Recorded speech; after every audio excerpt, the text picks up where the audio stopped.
Meus irmãos, vamos agora para o nosso sermão, meditar na palavra de Deus. A nossa meditação hoje será no livro de Romanos, capítulo 8. Romanos 8, versículo 5. Romanos, capítulo 8, veremos apenas o verso 5, onde diz assim a palavra de Deus: Porque os que se inclinam para a carne cogitam das coisas da carne, mas os que se inclinam para o Espírito, das coisas do Espírito. Até aqui. Vamos orar. Senhor, ó Pai amado, a Tua palavra aqui já foi lida, já foi, ó Deus, aberta diante de nós. E por isso pedimos que o Teu Espírito Santo desvende aos nossos corações, às nossas mentes, o significado da Tua palavra, para que sejamos consolados, edificados, confirmados na fé por meio dela. Amado Senhor, que o Senhor fale o coração de cada um. Usa-me, apesar da minha fraqueza, apesar, ó Deus, da minha imperfeição, usa-me nesta noite para trazer a Tua palavra ao Teu povo, e que o Teu povo seja edificado, e que o Senhor seja glorificado, no santo nome de Jesus. Amém.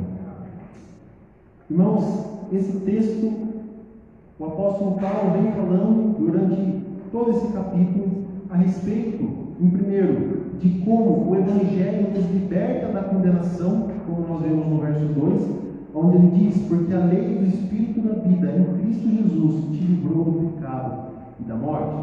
Então ele diz que a lei do Espírito da vida, essa nova natureza implantada no coração do crente, derrota a lei do pecado e da morte que nos condenava. Aquela velha natureza, o velho Adão que habita dentro de cada um de nós, ele foi derrotado pela lei do Espírito da vida. Então o Evangelho nos liberta da condenação. Já não há mais condenação para aqueles que estão em Cristo Jesus. Esse é o tema, esse é o mote do capítulo 8 da carta de Paulo aos Romanos. E em segundo lugar, nós vemos que no contexto Paulo também vem falando que em Cristo o Evangelho satisfaz a lei. No verso 3 ele diz: porque o que fora impossível à lei, no que estava enferma pela carne, isso fez Deus, enviando o seu próprio Filho em semelhança da carne pecaminosa, e no tocante ao pecado, e com efeito condenou Deus na carne ao pecado. Pela lei não poderíamos nos achegar a Deus. Pela lei de Deus estávamos todos perdidos, mas aquilo que era impossível pela lei, o Evangelho cumpre perfeitamente. Então não precisamos cumprir perfeitamente a Deus para nos achegarmos a Deus, porque o Evangelho satisfaz a lei e nos torna justos diante de Deus. Por isso, mais uma vez, nenhuma condenação há para aqueles que estão em Cristo Jesus. É disso que Paulo vem falando. É esse o contexto por trás do verso 5, que é o verso que nós lemos, o verso base do nosso sermão. E também nós vemos pelas Escrituras que o Espírito Santo passa a habitar no coração do crente. E ele diz essa verdade no verso 9, quando Paulo assim escreve: vós, porém, não estáis na carne, mas no Espírito, se de fato o Espírito de Deus habita em vós. E se alguém não tem o Espírito de Cristo, esse tal não é dele. Qualquer pessoa nesse mundo, independente da sua situação, independente do seu status, de quanta riqueza ele tenha, se ele não tem o Espírito de Deus morando dentro dele, ele não pertence a Cristo, ele não é de Cristo e não herdará as promessas de Cristo, a de Cristo, a não ser que se arrependa. Como você sabe então, amado, se você pertence a Cristo? Como você sabe se você é destinatário das promessas de Deus? Se o Espírito Santo de Deus habita em você. Essa é a resposta. Se o Espírito habita em você, você está salvo, e está salvo para sempre, porque Jesus disse que enviaria o Espírito que estaria em vós para sempre. Esse é o Espírito da verdade, que o mundo não conhece, mas nós conhecemos, porque ele habita em nós, estará conosco para todo sempre. Então o Espírito habita em você. Se ele habita em você é parte do povo de Deus. Se o Espírito não habita em você, você não é parte do povo de Deus e não tem parte com Cristo nem das suas promessas. Nesse texto, então, Paulo nos dirige em seguida a nossa mente, e ele diz no verso 5: Porque se os que se inclinam para a carne cogitam, pensam nas coisas da carne, mas os que se inclinam para o Espírito, das coisas do Espírito. Então Paulo nos dirige a nossa mente, que é o cerne, é o centro do nosso ser. A nossa mente é onde pensamos, é onde raciocinamos. A mente ela é o campo de batalha onde a nossa luta espiritual é travada. É ali na mente que o velho homem luta com o novo homem, com a nova natureza implantada no nosso coração pelo Espírito de Deus. É na mente que acontecem as tentações, é na mente que nós travamos a luta contra o pecado, é na mente que nós ficamos em pé ou caímos. A mente é o lugar da batalha de todo cristão. Aquela velha natureza corrompida pelo pecado, que foi mortificada pela conversão, ela não é totalmente eliminada, ela ainda permanece no cristão e ela luta diariamente contra a nova natureza implantada em nós pelo Espírito de Cristo. É por isso que os ataques mais furiosos de Satanás são dirigidos contra a nossa mente, contra a nossa consciência, os nossos pensamentos. Satanás constantemente atormenta a nossa mente, nos acusando dos nossos pecados, dizendo: veja o que você cometeu, você não merece a salvação, Cristo jamais olhará para você, jamais te perdoará. Ou nos faz duvidar, ele lança sementes de dúvida na nossa mente, pensando: será que eu realmente sou salvo? Será que Deus realmente existe? Então ele lança dúvidas na nossa mente, e ele também turva a nossa mente, para que não enxerguemos com clareza as coisas à nossa volta, as coisas de Deus, para que a nossa mente permaneça ofuscada, para que os nossos olhos permaneçam cegos para as verdades de Deus, para a verdade do Senhor, que poderia então nos salvar. Eu pergunto a você então, com o que você tem alimentado a sua mente? Qual tem sido o alimento da sua mente? Você tem alimentado a sua mente com coisas carnais ou com coisas espirituais? Eu trago aqui duas ilustrações para exemplificar esse ponto. Primeira ilustração: existe um ditado comum em que o mestre diz ao seu pupilo, ao seu discípulo, que dentro de nós existem dois lobos que lutam constantemente entre si e tentam um devorar e derrotar o outro. Então o discípulo pergunta para o seu mestre: e qual desses dois é que vai vencer? Qual dos dois será vitorioso? E o mestre responde: aquele que você mais alimentar, é esse que será vitorioso. Assim é o crente, amados irmãos. Se você alimenta a sua carne derrotará sem sombra de dúvidas qualquer tentativa de alcançar o perdão, qualquer tentativa de melhoras morais que você tente praticar. Segunda ilustração, de como a nossa mente é influenciável, de como a nossa mente, quando alimentada com coisas ruins, ela nos perverte e nos corrompe. Alguns anos atrás foi lançada uma série de televisão onde um grupo de criminosos se reúne para tentar roubar a Casa da Moeda da Espanha. E foi uma febre, todos assistiam, todos ali naquele frenesi com aquela série. E no entanto, aquela série coloca como protagonistas criminosos que tentam ali assaltar o dinheiro que não pertence a eles. E qual foi o resultado impressionante dessa série? Milhões de pessoas no mundo inteiro criaram um vínculo com aqueles protagonistas, de modo que eles começaram a torcer pelos criminosos e a torcer para que os policiais não conseguissem prender aqueles criminosos e que os criminosos se dessem bem. E isso é insano, como a nossa mente, quando alimentada com coisas ruins, ela se torna corrompida, ela começa a aceitar coisas que antes ela jamais aceitaria. Então cuidado com aquilo que você alimenta a sua mente. Aquele que tem a mente de Cristo certamente estará equipado para vencer essa batalha espiritual que acontece na nossa mente. Por isso então Paulo aqui, ele nos fala justamente a respeito disso. E o nosso texto, nós dividimos o nosso estudo em 5 partes. A primeira delas, o apóstolo Paulo nos mostra qual é o destinatário dessas advertências de Paulo. ele se dirige a duas classes de pessoas. Ele se dirige para aquelas pessoas que ele chama no verso 5 de os que se inclinam para a carne, e a segunda classe de pessoas, os que se inclinam para o Espírito. Então Paulo faz uma distinção clara entre dois tipos de pessoas que existem no mundo inteiro: as carnais e as espirituais. A qual dessas duas classes você pertence? Paulo nos dará as instruções para nós sabermos se somos carnais ou espirituais. Então ele nos dará várias aplicações a esse respeito. Primeiro, qual é o caráter do homem carnal? O homem carnal, amados irmãos, não se importa com as coisas de Deus. Ele não liga para o Evangelho, ele não liga para a salvação, ele não liga para Cristo. Ele acorda de manhã e o seu pensamento não se torna para Deus. Ele acorda de manhã e ele se veste da sua própria força, ele cinge os lombos com a própria justiça, com a própria força, e vai fazer seus afazeres sem nunca se lembrar de Deus.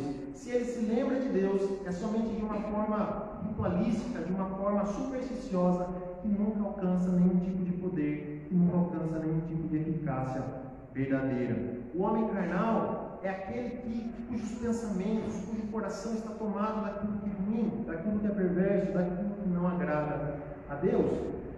Dentro de nós existe a natureza carnal ainda, mesmo dentro dos salvos, mesmo dentro do homem mais santo que existe no mundo, há ainda resquícios dessa natureza carnal que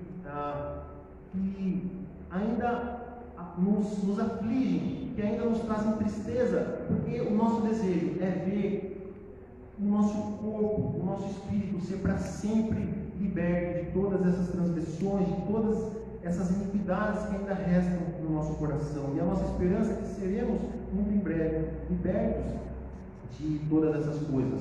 Mas uma coisa é você ter essa natureza carnal ainda dentro de si e você lutar contra ela.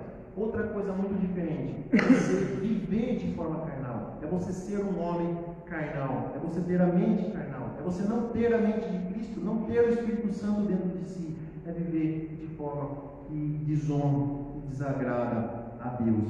Este é um homem carnal. Este é aquele que não conhece a Deus.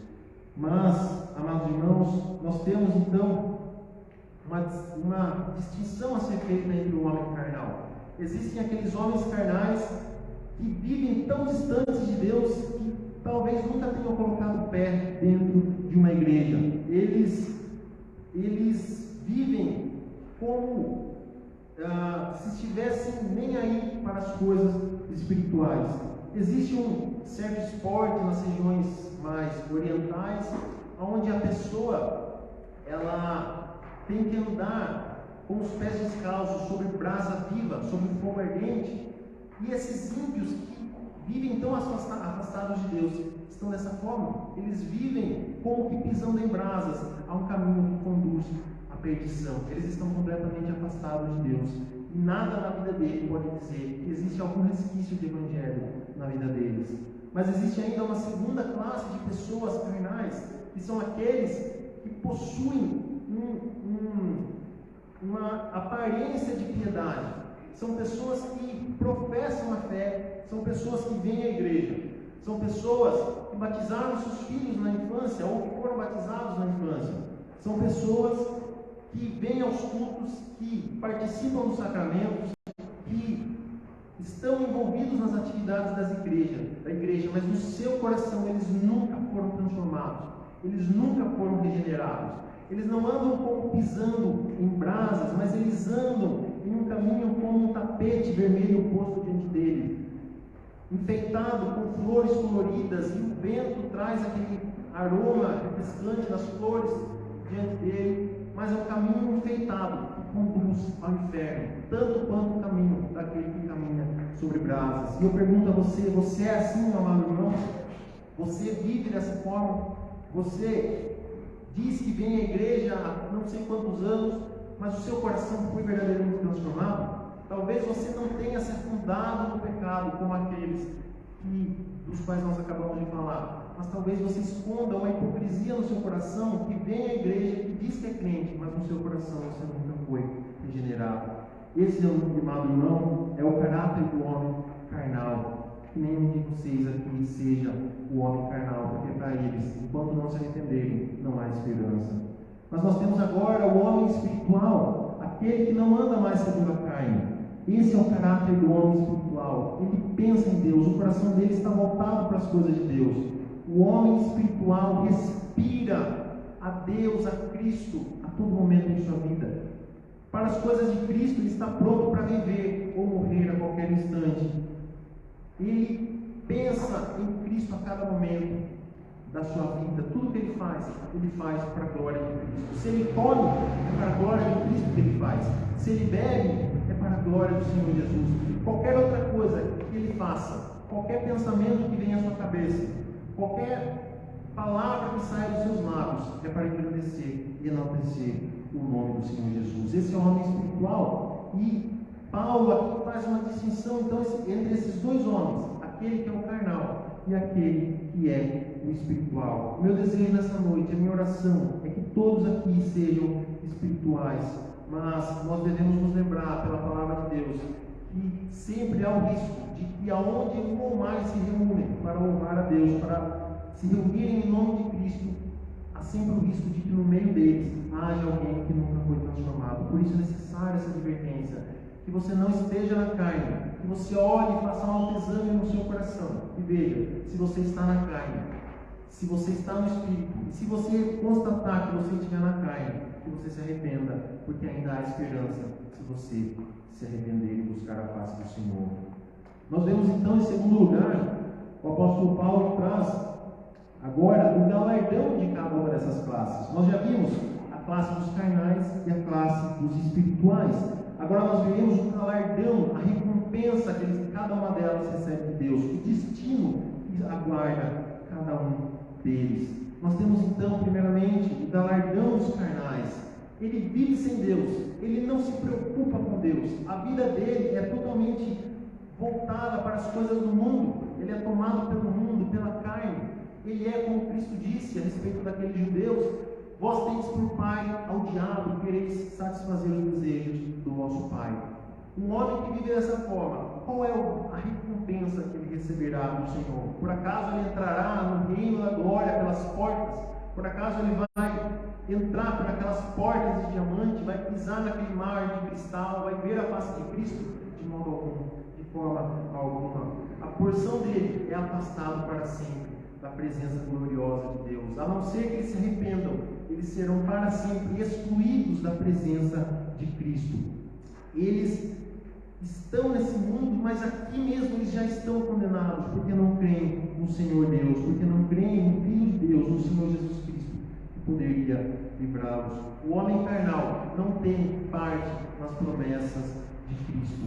E se ele não se arrepender, apenas a calamidade, apenas a destruição aguarda por ele. E se ele não cai agora mesmo no inferno, se você é carnal e não cai nesse exato segundo no inferno, se o inferno não escancar a sua boca nesse exato instante e te engole vivo, é porque a boa vontade de Deus permite que você ainda permaneça aqui. Deus, na sua paciência, tolera os seus pecados até o momento em que você cruzar a linha da paciência de Deus, e Ele escancará a boca do inferno para te receber. Então, esse é o galardão dos carnais, que não seja nenhum de vocês, meus amados, que sigam por esse caminho tenebroso. Mas nós vemos que há uma outra via, que é o caminho dos espirituais, que é o caminho daqueles que amam a Deus, aqueles que, embora imperfeitos, embora falhos, embora pecadores, eles se humilham diante de Cristo e pedem perdão, e eles tropeçam e se levantam, porque 7 vezes cairá o justo, mas o Senhor, todas elas, o tomará pela mão e o fará levantar, e o colocará de volta no caminho e o restaurará. O destino, o galardão dos espirituais é a vida eterna. Eles sim entrarão na cidade pelas portas. Eles sim estarão de pé no dia em que Cristo Jesus se levantar para julgar todas as nações da terra. O destino dos espirituais é a alegria que nunca falha, é a alegria eterna. Eles desfrutarão de alegria eterna no futuro e no agora. Eles já desfrutam de paz, a paz que excede todo entendimento. Eles têm o auxílio de Deus nessa vida, para passar pelas dificuldades. Eles sabem que tem um Pai no céu que os guarda, que os abençoa, que os protege, e eles não temem, a paz deles não é abalada. Embora eles possam temer e se angustiar, mas a paz deles, enfim, jamais será perdida, porque eles têm aquela paz que excede todo entendimento. Se eles sofrem algum tipo de aflição, eles recorrem a Deus e recebem resposta do seu Pai, porque o Senhor responde a todos os seus filhos que clamam por Ele. Esse é o galardão daquele que teme a Deus. Esse é o galardão do homem espiritual. E agora que nós já vimos a respeito dessas duas faces e o destino de cada uma delas, nós vamos ver em terceiro lugar aquilo que Paulo diz propriamente no nosso texto, no verso 5, onde nós entendemos que, em terceiro lugar, o que ocupa a sua mente revela a sua condição espiritual. Vamos ler mais uma vez o verso 5. Paulo diz: porque os que se inclinam para a carne cogitam das coisas da carne, mas os que se inclinam para o Espírito, das coisas do Espírito. Os que são de Deus pensam nas coisas de Deus, os que são da carne pensam nas coisas da carne. Amados irmãos, vamos ilustrar isso da seguinte forma. Vamos agora à oficina do oleiro por um instante. Nós vemos aquele homem trabalhando ali em barro, na sua forma, e ele joga água sobre a terra. Daquela terra ele faz o seu barro. Então ele gira aquela massa feita do barro e vai dando forma até que chegue a um vaso perfeito. E se aquele vaso se desfaz, ele quebra tudo e faz novamente, porque aquele barro é moldável. Aquele vaso que ele produz, que ele faz na sua oficina, é um vaso moldável. Assim, amado irmão, é a nossa mente. Se você é um cristão, você irá moldar a sua mente com pensamentos espirituais. Você vai moldar a sua mente de acordo com a palavra de Deus. O mundo já não terá mais domínio sobre a sua mente. Talvez, pode até acontecer que por algum tempo a sua mente fique inclinada por essas coisas, mas rapidamente você retornará, se arrependerá, se confessará a Deus e será restaurado, porque a nossa mente, ela é moldável. Se a nossa mente é moldável, é influenciável por séries, por livros maus, pela nossa cultura pecaminosa, quanto mais poderosa não será a palavra de Deus na nossa mente para moldá-la de acordo com a vontade de Cristo. Esse texto então nos fala sobre cogitar. O que significa cogitar? A palavra cogitar significa, na língua portuguesa, pensar insistentemente sobre alguma coisa. Não é apenas pensar, não é apenas recordar, mas é pensar insistentemente. Então, quando Paulo diz que o carnal cogita das coisas da carne e o espiritual cogita das coisas do espírito, ele está querendo dizer que o carnal ele tem a mente dominada pelas coisas da carne, enquanto o espiritual tem a sua mente dominada, governada, controlada pelas coisas espirituais. Ou seja, é aquilo que ocupa a sua mente dia e noite. O que é que ocupa a sua mente? Será que é a si mesmo? Será que é o seu trabalho, o seu emprego? Será que é o seu time de futebol? Será que é a política do nosso país? O que é que ocupa a sua mente? Você cogita das coisas de Deus ou das coisas da carne? O que é que domina o seu coração? O que é aquilo que você mais sente facilidade, mais sente prazer em pensar? Existe uma frase que diz: me diga naquilo que você pensa, aquilo que ocupa a sua mente, e eu direi qual é o seu Deus. Então é isso. Se você cogita nas coisas de Deus, você demonstra na sua vida que você pertence a Ele. Mas se a sua cogitação está na carne, se a carne é que ocupa seu pensamento, então você não pode estar em Deus, porque a semente de Deus não foi plantada em você. E aqueles em quem a semente de Deus foi plantada, aquela semente brota, e ele não pode viver pecando, porque a semente de Deus permanece nele. Qual é então a cogitação, o pensamento do homem carnal? O que é que ocupa a mente daquele homem que não vive para a glória de Deus? Ele se ocupa nos seus pensamentos de tudo, absolutamente tudo aquilo que desonra a Deus. A mente dele é dominada pelo pecado. A mente dele está cheia de iniquidade. Ele, como diz a palavra de Deus, ele não conhece o caminho da paz, ele não busca Deus. Debaixo da sua língua existe veneno de áspides, eles não conheceram o caminho da paz. Tudo que existe na mente deles é mal, é maldade, e é maldade somente. Eles não pensam em Deus, eles não se preocupam em agradar a Deus com as suas ações. Se eles vêm para a igreja, eles vêm de tal forma que eles pensam que eles estão acumulando algum crédito diante de Deus, diante do qual Deus é obrigado a abençoá-lo ou a salvá-lo, simplesmente porque ele veio na igreja todos os domingos da sua vida. Mas não é essa forma de pensar. Esse não é o pensamento daquele que é salvo. Esse é o pensamento do homem carnal, daquele que não conhece a Deus.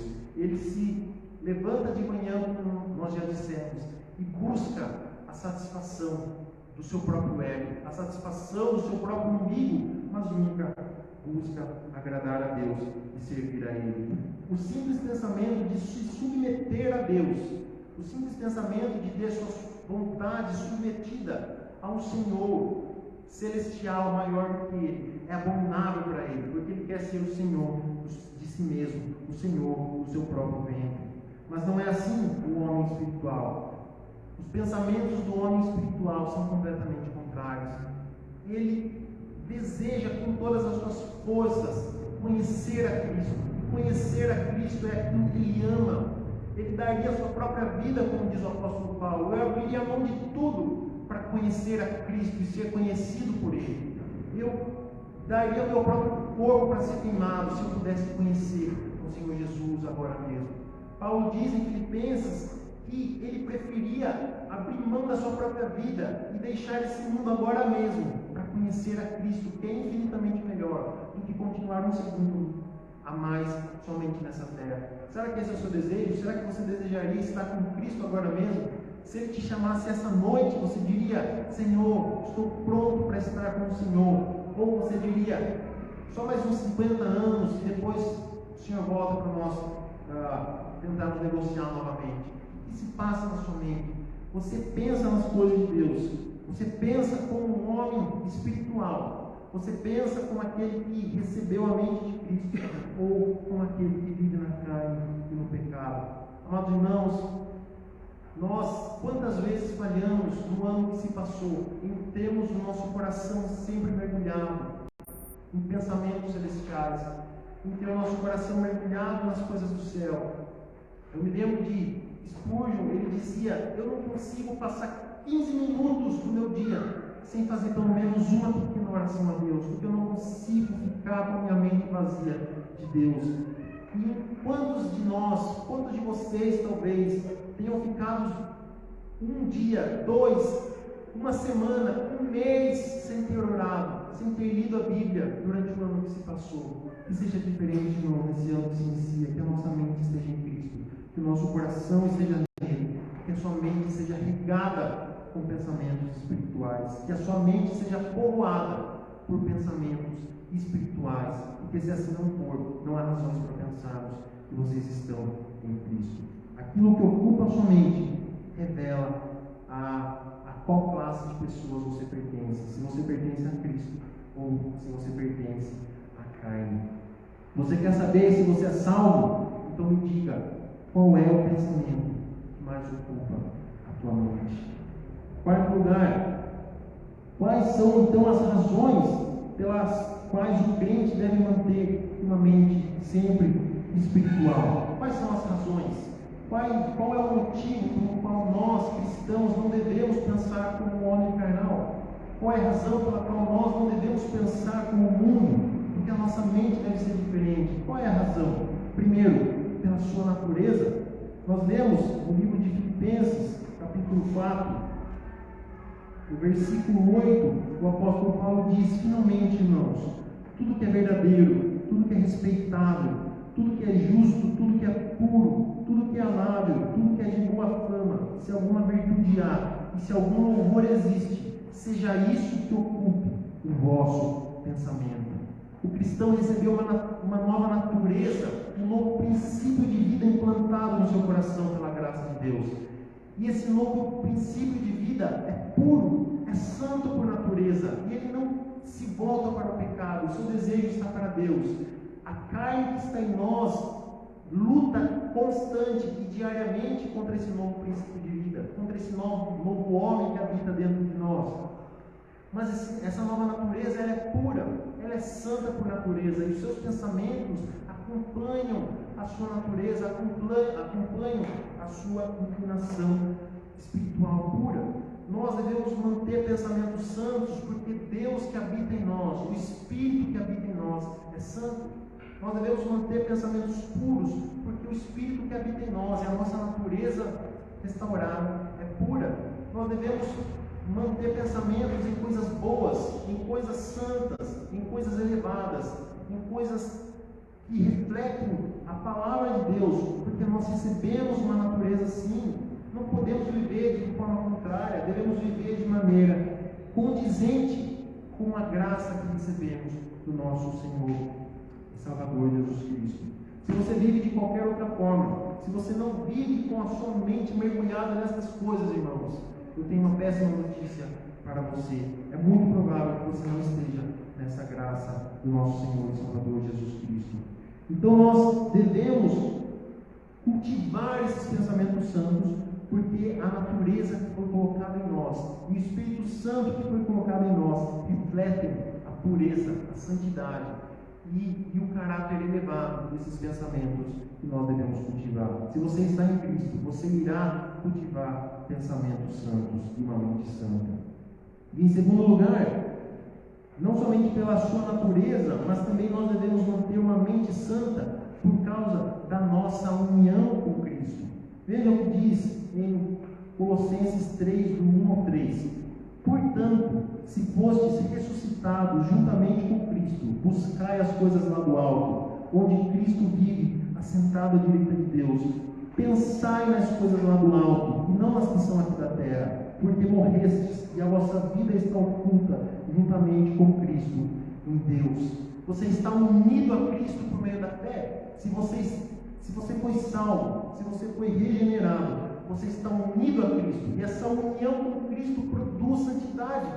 Essa união com Cristo produz uma mente santa, uma mente que não pode ser levada pelo engano, pelo erro. É uma mente que não pode ser carnal. Nós cristãos devemos ter pensamentos santos, santos em conformidade com a união que nós temos com Cristo, a união que nós temos com o Senhor.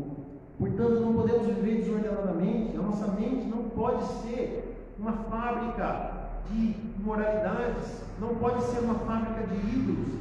A nossa mente não pode ser uma fonte amarga que jorra águas venenosas, não pode. Nós devemos ter a mente de Cristo. Se estamos unidos com Ele, então que tenhamos a mente dele. Se estamos unidos com Ele como um galho que está unido ao tronco e recebe da seiva e bebe dos nutrientes que o tronco lhe oferece, assim nós também estamos ligados com Cristo. E a seiva espiritual que Ele nos oferece é a santidade, é a justiça, é um novo viver, é uma vida nova e abundante na sua presença. Por isso, se esforce para que a sua mente esteja sempre mergulhada nas coisas de Deus. Eu tenho uma ilustração para isso. Há uma história de que, certa vez, um pai querendo ensinar ao filho as verdades espirituais, ele deu uma peneira para o filho e disse: vá para aquele riacho e tente fazer com que essa peneira fique cheia de água. E o filho ficou ali a tarde inteira, colocava a peneira, a hora que ele levantava, a água imediatamente escorria. E mais uma vez ele tentava, quando ele colocava a peneira e levantava, a água mais uma vez escorria. Então o garoto, não sabendo mais o que fazer, ele volta ao seu pai e diz: pai, é impossível, sempre que eu levanto a peneira da água, a água escorre, não há como fazer com que a peneira permaneça cheia. E o pai disse: realmente, é verdade, a peneira não pode ficar cheia fora da água, mas se você deixa com que a peneira fique mergulhada dentro da água, se a peneira estiver constantemente dentro da água, ela estará constantemente cheia. Assim é a nossa vida espiritual. Se você estiver mergulhado em Deus, se a sua mente estiver mergulhada nas coisas de Deus, então você estará cheio dele. Mas no instante que você sair, que você se retirar dessa presença maravilhosa, imediatamente a sua mente irá se lançar sobre coisas ruins, sobre pensamentos maus. Porque se você não se manter mergulhado em Cristo, você não poderá ficar cheio dele. E por fim, em quinto e último lugar, como então se pode manter uma mente espiritual? Se a ordem é que a nossa mente seja espiritual, como então nós conseguimos atingir esse objetivo? Não basta sabermos o que devemos fazer, nós temos que também compreender como faremos, e a palavra de Deus não nos deixa sem orientação a esse respeito também. Primeiro, se você quer ter uma mente espiritual, alimente a sua mente todos os dias na palavra de Deus.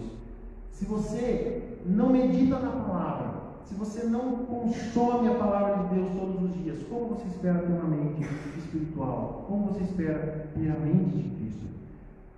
A mente espiritual, ela está arraigada, enraizada, fundamentada na palavra. Nunca sem ela, nunca contra ela, mas na palavra, nela somente. Se você não medita na palavra, se você não lê as Escrituras, se você não tem prazer nas coisas espirituais reveladas na palavra de Deus, se você não ama ler o Evangelho, então, meu irmão, nada mais há que fazer por você, a não ser que você se arrependa e passe a buscar a Deus na sua palavra.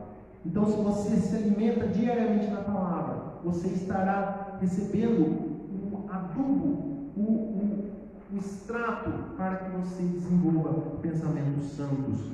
A palavra de Deus é a lenha que é jogada no forno do nosso coração e serve de combustível para que os pensamentos santos fluam e aqueçam a nossa alma. Segundo lugar, desenvolva o hábito, não apenas agora de ler, mas também de meditar nas palavras nas verdades que você aprendeu da palavra de Deus. Você lê a palavra, você se depara com aquilo que ela diz, mas se você não medita naquelas coisas, de nada serve, pouco poder, pouca influência terá sobre a sua vida.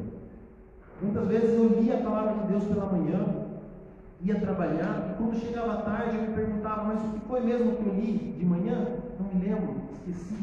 Muitas vezes talvez seja assim com você também. Uma leitura dessa, que você lê e logo se esquece, de nada serve. Qual proveito isso terá na sua vida? Mas se você lê, e se você medita, se você passa o dia se recordando daquilo que você leu pela manhã, se você vem ao culto, escuta o sermão e volta para casa meditando, e passa a semana meditando naquilo que você ouviu, então você terá muito mais proveito para frutificar na palavra de Deus. Vocês já viram como a vaca come o pasto? Ela é um animal que rumina, então ela come e o alimento desce para o seu estômago, mas logo em seguida o alimento volta para a sua boca, depois volta para o estômago novamente, e fica esse ciclo de descendo para o estômago e retornando para a boca, para que ela consiga digerir aquele alimento que o seu estômago é incapaz de digerir sozinho. Assim também, se você não rumina a palavra, se a palavra não fica descendo constantemente da sua mente para o seu coração, você terá muito pouco proveito nela. Então desenvolva o hábito de meditar na palavra de Deus, de meditar naquilo que você aprendeu da palavra, que você terá muito mais poder espiritual para vencer as batalhas, para viver de maneira que agrada a Deus, de uma forma muito mais eficiente. Terceiro lugar, se você quer manter uma mente espiritual, mantenha-se sempre em espírito de oração. Se você não ora regularmente na sua vida, os pensamentos espirituais vão passar longe da sua mente. Se você não ora, se você não pede o auxílio do Senhor, se você não pede que Deus esteja constantemente ali te dando forças, te iluminando, que benefício nós podemos esperar disso? Você estará tentando conquistar o céu, a transformação espiritual pela sua própria força, e nós sabemos que não podemos, é impossível para nós. Mantenha sempre o seu coração em espírito de oração. Estando lá no seu trabalho, lembre-se de Deus, mande a Ele pequenos mensageiros alados em forma de oração. Não se esqueça de Deus. Os nossos celulares ficam 24 horas por dia conectados na internet. Se você não tem uma rede fixa ali para que o seu celular se conecte, você você tenha a rede via satélite e constantemente mantenha o seu celular conectado. Assim deve ser a nossa vida espiritual. Você ora de manhã, você sai do quarto transformado, renovado pela oração, e você não se esquece de orar o restante do dia. Você vai mantendo sua mente em espírito de oração, levando a Deus pequenas orações durante todo o dia, e assim a sua mente vai se mantendo sempre espiritual, porque você estará sempre em espírito de oração. Experimente isso, experimente orar o dia todo, mandando pequenas orações a Deus constantemente, e você verá que isso não apenas traz a bênção de Deus para a sua vida, mas também te ajuda a manter uma mente sempre espiritual. E quarto e último lugar, para manter uma mente santa, que os seus lábios pronunciem em todo o tempo os louvores do Senhor. O que isso significa? Não importa onde você estiver, o que você estiver fazendo, em qual situação você esteja sempre louvando a Deus no seu coração por meio de cânticos. A palavra de Deus nos ordena a todo momento louvar a Deus com salmos, hinos e cânticos espirituais. Então, se você está no trânsito, indo para o seu trabalho, ou se você está na sua casa, fazendo faxina, limpando os pratos, passando pano no chão, não importa, faça aquilo em espírito de louvor ao Senhor, louvando sempre a Ele no seu coração. Às vezes eu estou lá no meu trabalho e com a cabeça cheia, ali, cheio daqueles de problemas, cheio de trabalhos, sobrecarregado com aquele serviço. Então eu me lembro dos salmos e começo a cantar os salmos ao Senhor, começo a cantar e cantarolar a melodia do salmo, e aquele simples cantarolar dos salmos de Davi trazem calma ao coração, trazem alívio, trazem conforto e fazem com que a nossa mente esteja sempre fresca da palavra de Deus. Então você quer que a sua mente esteja sempre ligada com Cristo, então esteja constantemente louvando a Ele. Não precisa louvá-lo audivelmente. Se você estiver fazendo qualquer coisa, cantando os louvores do Senhor no seu coração, isso já é suficiente para que você mantenha uma mente sempre santa. Então, amados irmãos, que o Senhor nos ajude, que o Senhor nos abençoe, que o Senhor nos conceda que mantenhamos uma mente sempre santa. Porque se assim não for, amado irmão, amada irmã, a advertência permanece: não estamos em Cristo. Se você é espiritual, você irá cogitar das coisas espirituais, mas se você é carnal, você irá cogitar daquilo que é da carne. Que nenhum de nós saia daqui como um homem carnal, mas que todos saiamos espirituais, com a mente ligada e transformada pela palavra do nosso Deus. Assim seja, Ele nos ajude, em nome de Jesus. Amém.